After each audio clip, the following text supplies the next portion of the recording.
Welcome back everybody, and if you are new here, welcome to my channel Gochujang Mamá. I like to post all sorts of recipe videos weekly.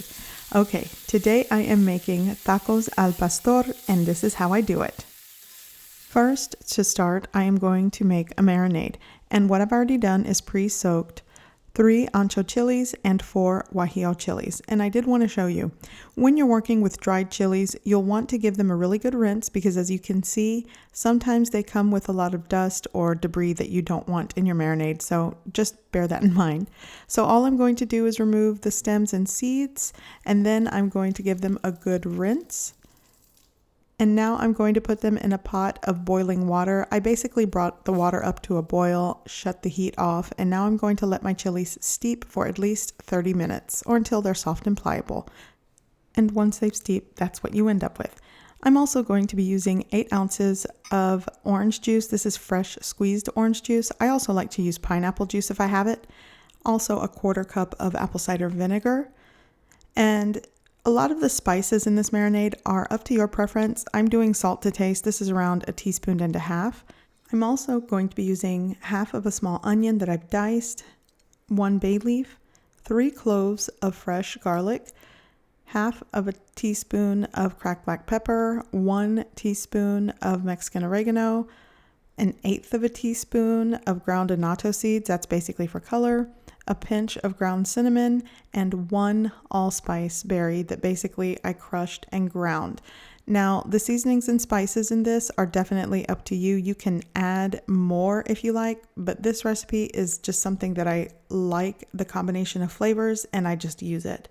Okay, so now I'm going to blend all of this together in my food processor, and once everything is combined well, I am ready to start marinating. This marinade is good for 5 pounds of meat. I'm only using half today.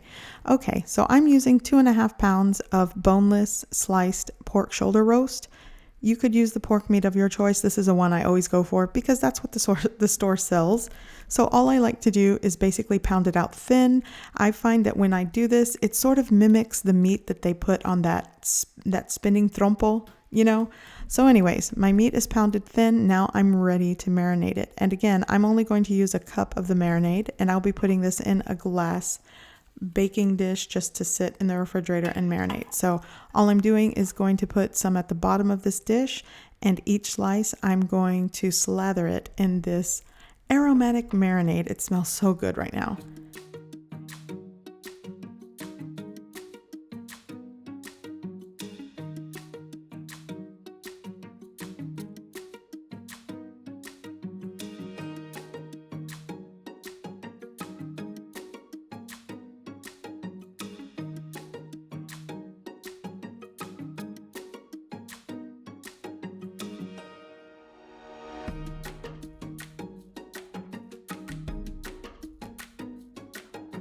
Okay, so now I'm going to cover this with cling wrap, and I'm going to refrigerate it and let it marinate in the refrigerator for 2 to 3 hours.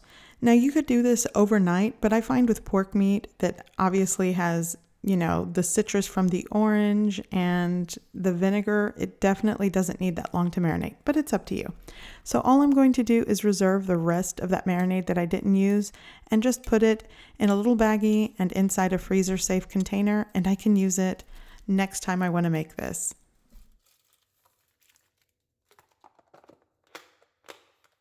Okay, so now I'm ready to cook my marinated meat.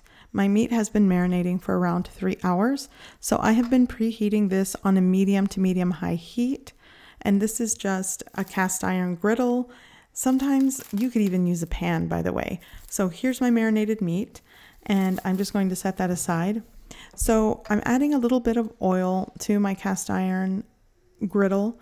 This is because obviously the marinade will burn at this level of heat, but I do want to get some charring and searing on this. So you do want to work with a high heat. It's just, you're going to have to watch it on your own stove, but I'm working with somewhere between medium to medium high heat.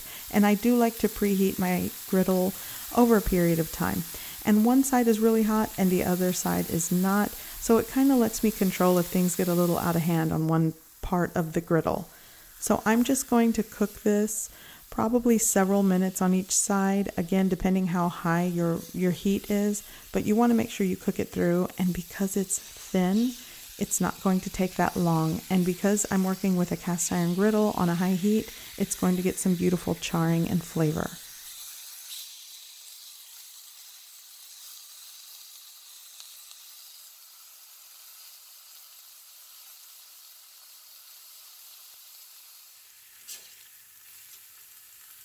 Once my meat is done, I'm just going to place it on a baking sheet and let it rest, and I will stack it sort of on top of each other. Again, when I start slicing into this, I'm going to stack it as if it were on that trompo where you're getting those thin slices. That's just my way to do things at home and on my stove, but definitely do what works for you. So all of my meat is done and I have it sitting on the side resting. So now I'm going to add a little more oil and I'm going to start sauteing some onions right on the griddle. I'm going to let them saute, soften, pick up some of the fond that's left on the griddle. I'm also going to warm up my tortillas for tacos, and we are almost there. I'm almost going to assemble these tacos.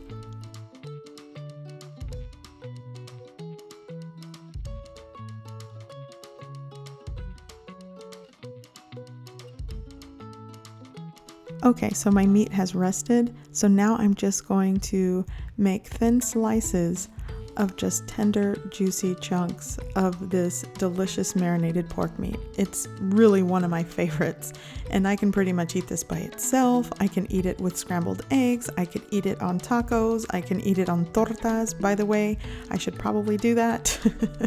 So I hope you guys definitely give this recipe a try and be on the lookout for a green salsa recipe that will be coming soon. Check the description below at some point for that link.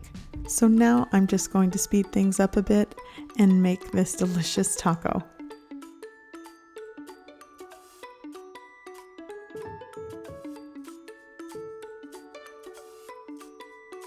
I hope you give this recipe a try. I hope you like it, and thanks for watching.